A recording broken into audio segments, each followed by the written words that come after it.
ஆண்டவருடைய பிள்ளைகளே, என் பிள்ளைக்கு அவன் உதவி செய்யல, இவன் உதவி செய்யல, இவங்க நினைச்சா என்ன தூக்கி விட்டுருக்கலாம், இவங்க நினைச்சா எனக்கு உதவி செஞ்சிருக்கலாம், இவங்க நினைச்சா எனக்கு வித்து தந்திருக்கலாம் இல்ல, இவ்வளவு இருக்கு தானே கொடுத்திருக்கலாம் இல்ல. நான் நம்புறேன், ஒரு ஆண்டவருடைய பிள்ளை மட்டும் எப்பவுமே அப்படி நினைக்கவே கூடாது. நான் நம்புறேன், மனுஷன் உங்களை தூக்கி விட்டா சாகர வரைக்கும் நான் தான் தூக்கி விட்டேன், நான் தான் தூக்கி விட்டேன் அப்படின்னு சொல்லுவாங்க. சிலரை உங்க சொந்தக்காரங்க, உங்களை சுத்தி இருக்கிறவங்க அவ்வளவு இருந்தும் உங்களுக்கு ஹெல்ப் பண்ணாம உங்களை தூக்கி விடாதது தீமை இல்லை, அது நன்மைன்னு நினைங்க. ஏன் அப்படின்னா, கர்த்தர் மட்டும்தான் உங்களை தூக்கி விடணும்னு நினைக்கிறாரு. ஆண்டவர் உங்களை தூக்கி விடணும்னு நினைக்கிறாரு. ஆண்டவர் உங்களை தூக்கி விட்டுட்டாருன்னு வச்சுங்களேன், ஆண்டவர் எங்கேயும் சொல்ல மாட்டாரு, நீங்க மட்டும்தான் சொல்லுவீங்க, கர்த்தர் என்ன தூக்கி விட்டாரு.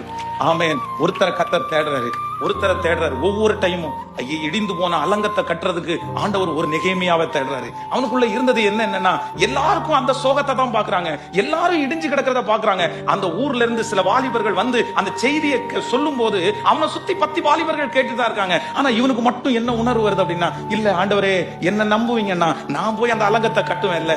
அந்த ஒரு உணர்வை வச்சு கர்த்தர் உடனே அவனை நம்பிட்டாரு.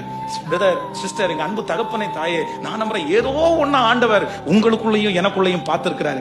ஆண்டவர் சொல்றாரு, இன்னொருத்தன் வேணும்னு நீ நினைக்க வேண்டாம், நீங்க போதும், நீங்க போதும், இந்த சத்தத்தை கேட்டுட்டு இருக்கிற நீங்க போதும். கர்த்தர் ஒரே ஒருத்தரை வச்சு ராஜ்யத்தை அசைச்சார்ல, ஒரே ஒருத்தரை வச்சு லட்சங்களை கர்த்தர் நடத்தினார.